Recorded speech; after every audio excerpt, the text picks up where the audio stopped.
Bunlar fanlar. Fanları zaten arkadan çıkartmıştınız takarken. Bu da diğer fanın girişi. Her zaman başlarken bu bataryayı sökeceksiniz ki herhangi bir şey olmasın. Söktünüz, bir kere de tuşuna basın uzun birkaç kere. İçinde kalan enerji hepten gitsin diye. Bu switch'in girişi. Bu klavyenin. Şunlar alanlar bunlarda çok fazla dar.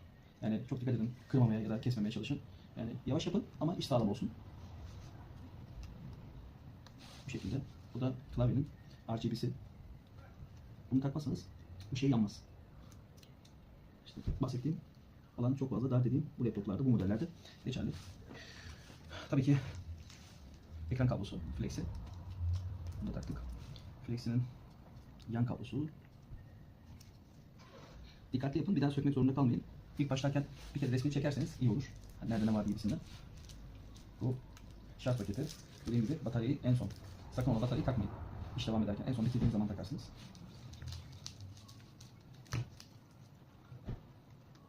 Müşterimizin.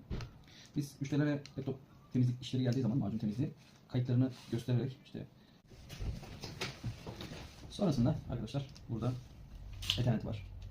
Ethernet'i takıyoruz. Şurada hoparlörler var. Hoparlörü takıyoruz.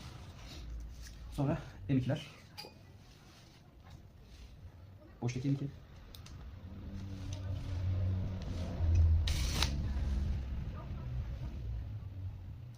M1 olandaki M2.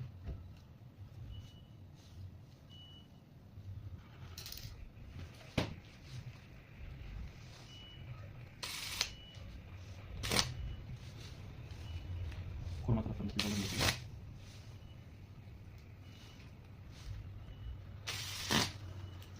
Evet. Son bir kontrolünü yaptıktan sonra bir de arkadaşlar bu işlerde bazen vida falan kalır. Vidalara falan da dikkat edin. İçeride vida kalmasın. Arada şöyle bir hatta ilk yapıyorsanız sallayın. Çünkü vida varsa şaşırır. Bu kadar. Bak, bunu takacağım. Ondan sonra en son kontrolünü yapacağım. İzlediğiniz için de teşekkür ederim.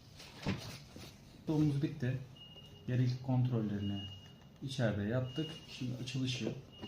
İlk açılış arkadaşlar uzun sürer. Yani böyle bir 20 saniye, 25 saniye sürebilir. Gerilmeyin, korkmayın. Bunlar normal. Ben bir kere yapmıştım zaten. Şimdi açıldığını göstermek için şey yapıyorum, size gösteriyorum. Yani ilk açılışlar birazcık uzun sürebilir.